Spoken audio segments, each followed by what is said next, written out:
дирижерду жамандайын деген максатта эмес. Мен эч кимди жамандагым келбейт. Бирок айла жок ушундай. Караңыздарчы, кандай гана тупизм бул маданият министри атай кылып атабы, бүт позор кылып атат. Коңшу өлкөлөрдүн баардыгына клоун кылып атат маданият тармагын. Карамолдо атабыздын алып жүргөн оркестрдин кадырын түшүрүп, комиссия келгенде укмуш чыгармаларды ойноп атабыз деп көрсөтүп коет. Бул экинчиси моореки. Биринчисинде бүт отургандын баардыгын дирижер сөгүп, ана министр эмне кылып жайгарды билбейм, соттошобуз дегенде бүт жайгарып, камералардын баарын өчүртүп, анан кийин мына карала сахнада бүт клоун биякта калсын, сахнага un чачтырып, бүт концерттерде ушундай ит болот.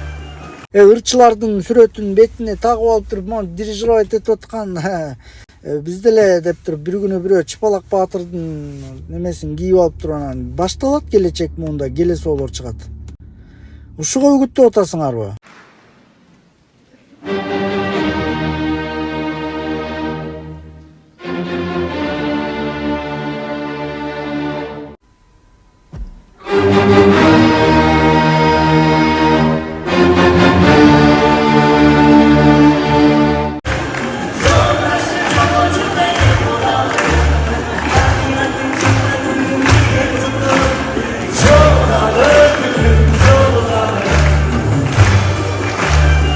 Мындай болбойт. Бөрк ал десе баш алып атат. Тамашалуу нерселерди кошкон, маданияттуу кылып кошкон, бул башкача.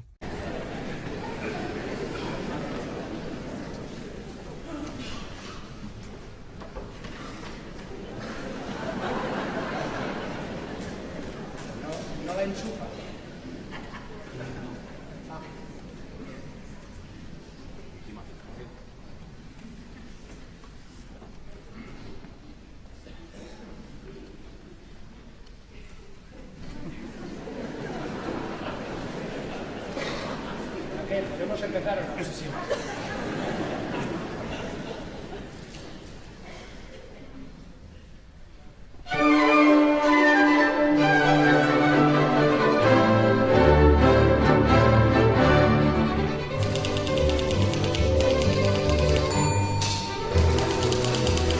Байкап атасыздарбы, булар элдерди күлдүрсө дагы, тамашалоо бир нерсе койсо дагы бул классикалык чыгармалар менен жасап атат.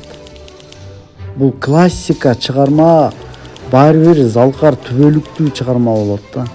Эски залкарлардын чыгармалары болот. Бизде кимдер? Туманов, Ыбырай, Карамолдо Орозов, Мураталы Күрөңкеев, тетиги илгерки залкарлардын чыгармалары менен ушундай бир тамашалуу нерсе кылса болот да.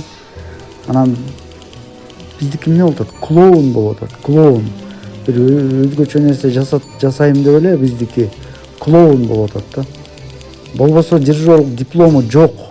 Дирижерлук немени консерваториядан окуган эмес. Мындай үстүртөдөн билет да. Анын үчүн деген сүңгүп 23 жылдап окуп, дирижерлук атайын кесип. Бул деген бүт 150дөй киши турган оркестрди момунтип ритмично ойнотуу, бири-биринен алыс турган музыканттарды, аспапчыларды бирдей ритмде ойнотуш үчүн дирижер шайланат. Болбосо музыканттар өзүлөрү деле ойноп коет мындай чыгармаларды. Атай дирижер ошо ритм берип турат, белги.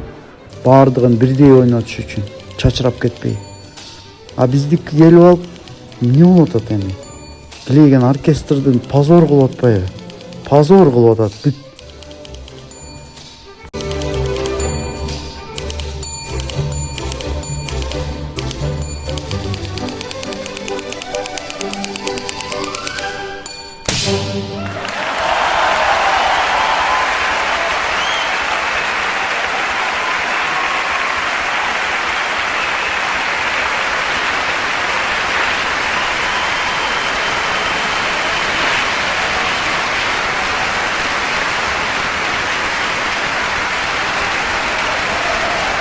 Маданият министри Алтынбек Максутов, сизге баары бир мен билем, бирок келечек муун аң сезим талкаланып атат, аң сезим. Маданият тармагы каша болуп атабыз, каша. Мындай болбош керек эле. Казактарда барбы ушундай атың чыкпаса жер өрттүү болгон дирижерлор? Жок. Өзбекстанда барбы? Жок. Алар Европага тете болуп мыкты музыканттар алдыга кетти. Биздин профессионал скрипачтар, виолончелисттер, күчтүү музыканттын баары бүт Россияга кетип калышты. Себеби үмүттөрүн үзүп салды. Садыр Жапаров президент келип момундай өзгөртүү айлыктарды көтөрүп эметип атканда келген талант Молдокунов скрипач. Эрнис Асаналиевдин жолун улаган. Манас камерный оркестрдагы. Былгылыктардын айынан министрибиздин могу Алтынбек Максутовдун ошонун айынан ушундай кашалар күчөгөнүнөн бияк бесполезно экен деп кайра кетип калды. Россияга бүттү, үмүтүн үзүп салды. Туура эмес, нукка түшкөн учурларда айла жок айтыш керек экен да, себеби мамлекет келечек муундун эмне деген жоруктарды кылып атат азыр көрүп атабыз.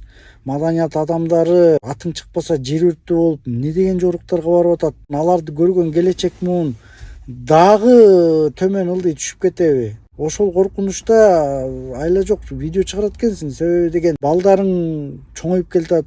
Балдарыңа көргөзөйүн дейсиң, мына оркестр, мына могу Камбаркан деп аталат, бул Карамолдо деп аталат, бул Ордо сахна деп аталат. Балдарың профессиональ музыкант болуш үчүн айтат экенсиң. Анан килейген 90 жылдыгы бар 1936 жылы ачылган оркестр. Анан кийин Карамолдо Орозов иштеп, дүйнөдөн өткөндөн кийин Карамолдо атабыздын ысымы ыйгарылып, эмне деген тарыхты басып өттү. Россиянын тиги башына чейин Карамолдо Орозов жүрдү жалаң. Эми ушундай килейген оркестрде эмне деген дирижерлор келди. Асанкан Жумакматовдон бери дирижировать этип калды бул оркестрдачы. Кандай чоң авторитет кишилер. Эмне деген залкарлар. Анан 90 жылдан кийин чоң бир жаратман нерсени жаратат деп ишеним артып туруп алып келди. Анан эмне кылды? Эмне болуп атат эми караңыздар. Клоун, цирктеги клоун биякта калды. Сахнага повардын кийимин кийип алып туруп сахнага ун чачып дирижер өзү. Бул позор да, бул нан деген бул ыйык нерсе да. Килейген оркестрдин маданияттын туу чокусу болгон дирижер ушу өзү унду чачып, данды чачып сахнага туруп алып. Сахнага да бут кийимин чечип коюп, маасычан чыгышкан. Бул жер деген касиеттүү жер деп сахнаны. Ойго келгенди кыла берсек болбойт да. Кийинки муун эмне деген сөз калат. Асанкан Жумакматовдорду биз кадырлуу сөздөр менен айтып атабыз, Эми бул дирижер эмне деген сөз менен калат келечек муунга? Дирижер деген минтпеш керек да. Эч качан мындай кылбаш керек. Музыканттарды кыйнайт. Пенсионерлерди вообще силер сахнадан ужас көрүнүп атасыңар дейт экен. Адамдын аброюна, келбетине шек келтирбеш керек эч качан. Ошол пенсионерлер жүрдү Россияда. Карамолдо Орозовдун Кадыр Баркын, кыргыздын маданиятын көтөрүп, ошолордун эмгеги мыйзамда жок пенсионерлерди кетиргиле деген. Ал кишилерден кийинки муун кичине мындай сабак алып, үлгү алып калыш керек. Ал кишилерде деген тарых жатат. Улуу окуялар жатат. Кийинки муунга айтып бере турган тарыхый окуялар жатат. Эмне үчүн аларды мазактайт? Кандай акысы бар мазактаганга? Европалыктардын ойногон кичинекей балдардын деңгээлин караңыздар. Ошондой деңгээлге жетиш керек да. Кытайлардын ойногонун караңыздар. Кытайлардын кенедей балдарын скрипканы, фортепианону тимеле жеп алып атышат. Килейген заслуженный артисттер ойногондой эле ойноп атышат. Кенедей балдар. Буга эмне түрткү болуп атат? Укмуш концерттерди көргөзүшөт. Бизге окшоп дирижерлор клоун болуп атса, каяктагы келечекте музыканттар чыгат. Атың чыкпаса жер өрттү болуп атышпайбы? Мен эч кимди жамандабайм. Маданияттын профессионалдык деңгээлде сакталып калышына, мамлекеттин ошондой профессионалдык деңгээлде түбөлүк кетишине сарсана болуп, ошон үчүн ушинтип видео чыгарып коем. Мына түшүнсөңүздөр, түшүндүңүздөр, түшүнбөсөңүздөр эми башка айла жок.